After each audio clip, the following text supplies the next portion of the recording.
அவங்க இளவஞ்சி அக்கா சொன்னதோடைய ஒரு விஷயம் வந்துட்டு வேறவா இருக்கலாம். ஆனா அந்த காலகட்டத்துல அவங்க மேடை ஏறி வந்துட்டு ஒரு பெண் பொதுச் செயலாளரா கொண்டு வரணும்னு அவங்க சொன்ன காலகட்டத்துல கயலண்ணி மீது வந்துட்டு ஒரு குற்றச்சாட்டு இருந்துச்சு. அவங்கள கட்சிக்குள்ள கொண்டு வர்றாங்க, வழக்கறிஞர் பாசறையில குடுத்துட்டாங்க அப்படிங்கிற மாரி ஊடகங்கள் பேசிக் கொண்டிருந்தது. இவங்க இத புரிஞ்சு சொன்னாங்களா, புரியாம சொன்னாங்களாங்கிறது நமக்கு தெரியாது. ஆனா இவங்க சொன்னது நேரடியாகவோ, மறைமுகமாகவோ அது கயலண்ணிய கொண்டு போயிட்டு அவ்வளவு தூரம் பிரஷர்ல கொண்டு போய் உட்கார வச்சதா தான் இருந்துச்சு.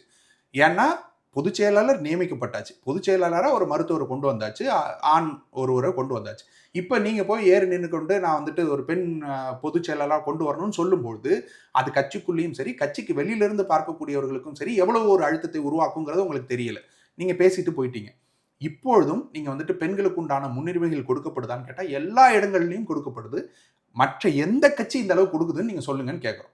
இப்ப நீங்க விலகி போனீங்கல்ல, இதுல வந்துட்டு பெண்களுக்கு இடம் இல்ல அப்படின்னு சொல்லி விலகி போனீங்கல்ல. விலகி போய் இப்ப நீங்க நிக்கிற இடத்துல, எந்த இடத்துல பெண்களுக்கு இவ்வளவு தூரம் முன்னுரிமை கொடுக்கப்படுதுன்னு நாங்க கேள்வி கேட்கிறோம். அதற்கு ம். உண்டான பதில் இப்ப வரைக்கும் வரலையே.